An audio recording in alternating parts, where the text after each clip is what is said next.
Hi everybody and welcome to Lost Genre Reddit Stories.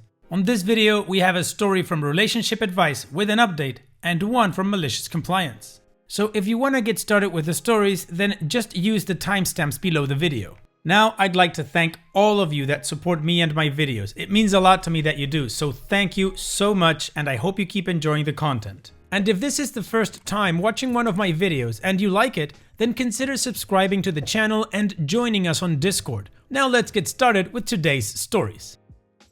This post is from the subreddit Relationship Advice and it's from user ThrowArray0987. Husband 33 male and I 26 female were child free. Then took in his sister's kids. Now I'm pregnant and terrified. As a side note before we start, this next part has been curated using the original post and a lot of information that OP gave us in the comment section. I was always on the fence about having kids until I met my husband 6 years ago. He made clear he does not want kids at all, and I agreed to be with him without having kids. A few years ago, his sister was deemed unfit to parent. She was a single mother to a preteen girl and a young boy, and their caseworker asked how we would feel about taking them in. I said that I was in favor, as growing up my life was nearly identical. Parents deemed unfit until taken in by my aunt, which was the best thing for me. But I let my husband make the final choice as they are his family and he's the one who was resolute on being child-free. He said that we could take them, but told me that I would need to do the kid stuff, meaning the everyday things like the school run and homework help and cooking. I didn't see this as much extra, given that I was already doing most of the housework, including cooking, and he said that he would still do all the things he did as an uncle, like socialize with them, take them out, and if I was overwhelmed, he would step in and help. I agreed. Right from the time they moved in, he began distancing himself. He's not stepped in like he said he would, or do the uncle stuff. He's just completely withdrawn. I knew that I would be doing at least 90% of everything, and I agreed to that, so long as he kept the kids close. But he made it sound like he would willingly pick up the other 10%, and he just hasn't. He'd stay late at work and shut himself in the office all day, and barely interact with his niece and nephew, while I, as promised, handled all the kid stuff.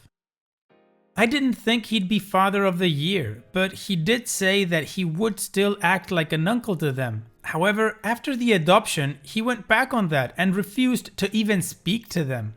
His distancing himself upset them, and when I would bring this up to him, he would only ever respond that he was child-free and I knew what I signed up for. The full legal adoption was completed last year, and the kids have been in therapy since we took them in. 4 months ago, I found out I was pregnant. I had my IUD removed as it was causing medical issues and went off the pill for the same reason. Long-term birth control always gives me really bad side effects, which is why I'm not on it. Now, he's had a vasectomy, which is why I went off the pill.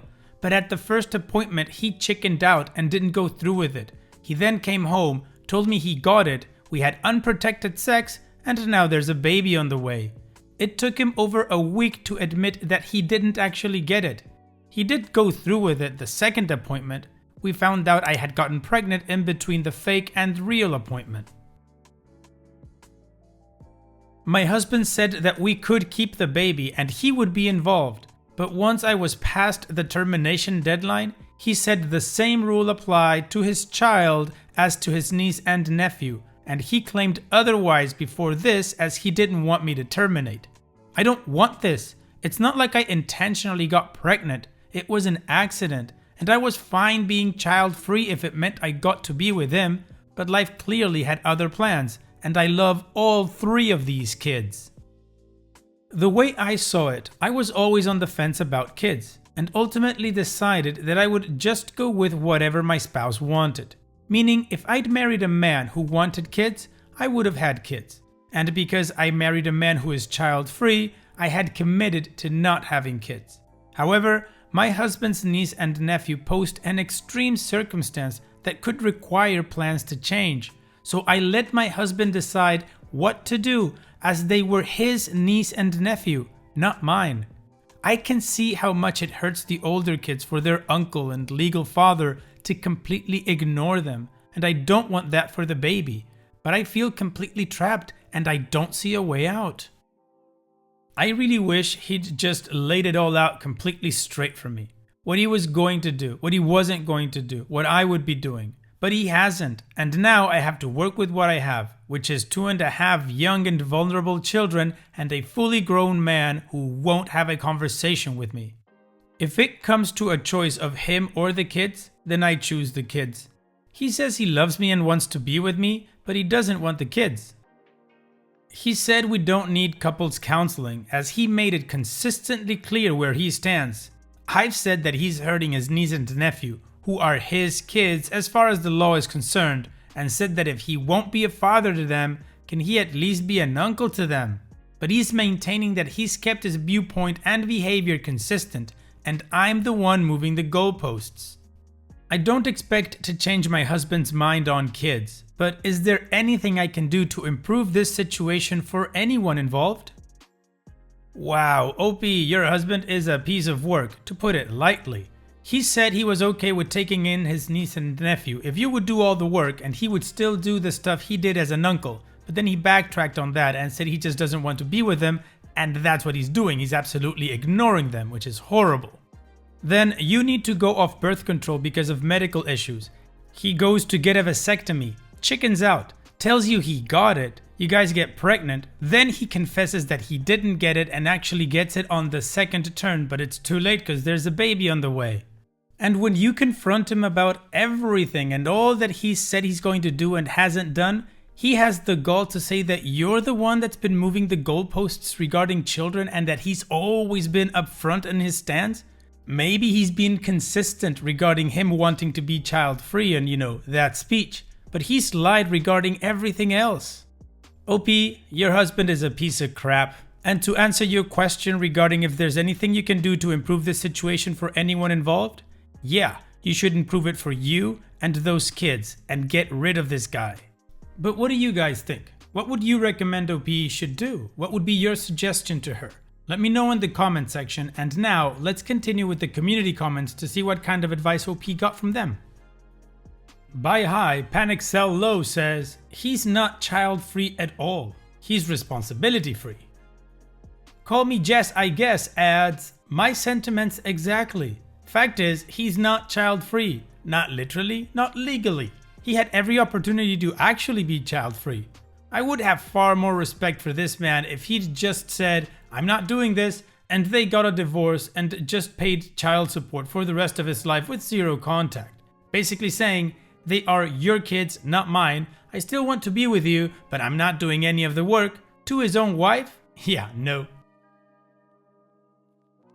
Competitive T2413 says, you need to divorce him. His behavior is damaging those kids every day. It's emotional and psychological abuse. Read some studies about children that are deprived of attention and affection. I know you're scared, but you can do it. I was a single parent of 4 for 17 years. They're all adults now. My partner left me with a 9-year-old, 7-year-old, 2-year-old, and a 10-month-old baby, while I was recovering from a life-threatening illness. A few years later, I suffered a crippling spinal injury. I had no family to help and I struggled so much, but it got easier as they all got older. You cope because you have to. If you try to raise your child in a home with this emotionally distant, uninvolved man as a father, your child will end up emotionally damaged. The child will spend its whole life wondering what is so wrong with them that daddy doesn't love them. Or either says, my dad never wanted children. My mom changed her mind when she was in her 30s. He agreed because he wanted to make her happy, but he never really took on any responsibilities. He was emotionally distanced from us and would just be at work. He still says he wishes he didn't have children, even though he now loves us and our relationship is better now that we're grown up. As a child, I did not get this. I desperately tried to make my dad happy and bond with him. Please choose what's best for your children. It's better to grow up with a single parent than with a parent that neglects and ignores you. So the community is encouraging OP to leave her husband because he's definitely not gonna be a good influence or good to be around for the kids at all. Like that last commenter says, it's better to grow up with a single parent than with a parent who actively neglects you because, like the second commenter says, the kids are gonna be constantly wondering what have they done or what's wrong with them that dad doesn't love them, and that is horrible. However, we do have an update, so let's continue with that and see what happened between OP and her husband. As I stated in my first post, my family situation is complicated, and the family members I feel that I could turn to in a crisis form a very short list. I have my aunt, but she lives in another country, and I have an uncle and a couple of siblings, but they all have their own issues. And even though my husband's family and I have a rocky relationship, I tried contacting my husband's parents and asking them for help. While we had our issues, I figured that helping their grandchildren would take priority.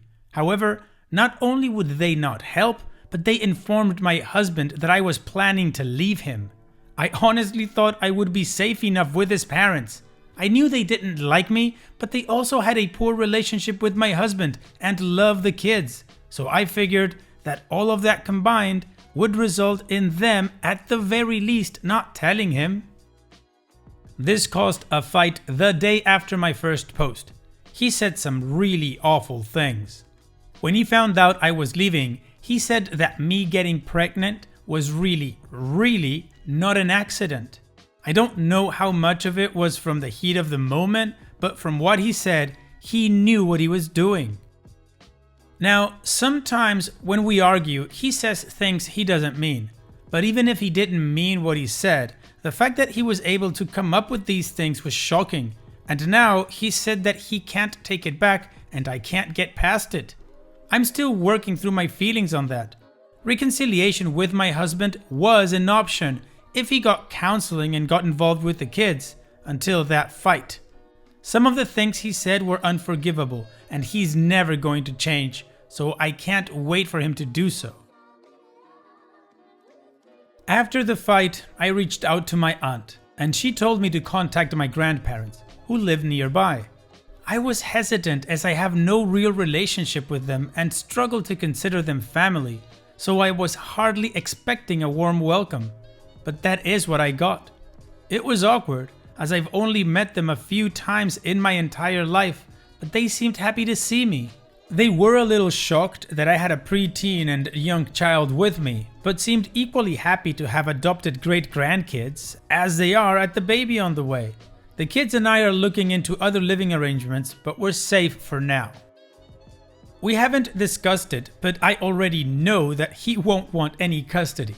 I just don't know what to do about his parents. As the kids have already lost so many people, I don't want to be the reason they lose their grandparents. I'm going to sort it. My grandparents offered to help me with any legal fees to make sure I've got full custody and child support, and my things back from the house, and I don't get effed over in the divorce. I just need a minute before I can think about divorcing him. Thank you for the responses to my first post. It wasn't easy to read, but I had to hear it. I wasn't even going to update, but some of you were just so nice about it that I felt like I had to. Well, OP, thank you for the update. It sounds like you are on the right path. You are leaving him. It sucks that the kid's grandparents sold you out like that, but maybe they're trying to get in their son's good graces or something. But yeah, they effed up that relationship with the grandkids. I mean, if the grandkids want to see them, sure. But if they don't want to, I wouldn't force them, and I wouldn't actively look for places that they would be together. And regarding your grandparents, well, they rock. Considering you don't have such a close relationship with them, they just opened up their house and their resources to help you out. That's just awesome, and you do have people in your corner. So things look good, I'd say. Now, hopefully you can get through the divorce with the best resolution for you and the kids. So on that note, I'll just say, all the best, OP. And now, let's move on to the next post. This post is from the subreddit Malicious Compliance, and it's from user Weasel Cannon. You want an omelette with nothing inside? Okay. So, my first job was as a server at a very popular 24-hour breakfast dinner chain. We had lots of colorful customers. One morning, I'm serving a woman sitting by herself. I ask her what can I get her, and she says she'd like an omelette. We have a list of pre-built omelettes, or you can build your own. So I ask her how she'd like her omelette. Just a regular omelette, please, she tells me. Okay, so you don't want one of our signature omelettes. What would you like inside of yours, I ask. Nothing, just a regular omelette, she replies with a huff. I pause for a second because this order does occur, but not often. Some people like their eggs scrambled and cooked, then rolled up. So you'd like an omelette with nothing inside? Yes, a plain omelette, she snaps, now irritated that I've questioned her several times. So I enter the order, a 5-egg omelette with no fillings and no toppings. A few minutes later it comes out and she is appalled. What is this? Your plain omelette, I reply. But where is the cheese or the ham or the onions? She is irate. Ma'am, you ordered an omelette with nothing inside. She gets cocky and says, an omelette is egg rolled up with ham, cheese, and onions. Everything else is extra. You should know this, working at a breakfast place. I look at her deadpan and inform her, actually ma'am, omelette is French for scrambled eggs that are fried and rolled or folded. Everything else is extra. I'm busy, so I walk off and help other colorful customers. Meanwhile, she flags down a manager to complain, who confirms what I told her and points out that in the menu there is, very specifically, a ham, cheese, and onion omelette with a large picture in the middle of the page. Then tells her she has to reorder her meal and wait a second time. She didn't leave a tip. She didn't leave a tip? I mean, come on, even after getting schooled, she should have at least paid for the lesson. But I guess that now she knows what omelette means and how she has to order them. And it's that time that we've reached the end of the video. I hope you enjoyed today's stories. I certainly did reading them to you. So if you did, then go ahead and give the video a like. And don't forget to subscribe to the channel and become a member of our Discord community that just keeps growing and it is fantastic. And like I said in the beginning of the video, all of the relevant links are in the video description below, so be sure to check them out. And finally, I'd like to thank you all for taking the time to watch this video. It really does mean a lot to me that you guys enjoy this content, so thank you once again. And having said all that, I will see you guys in the next video.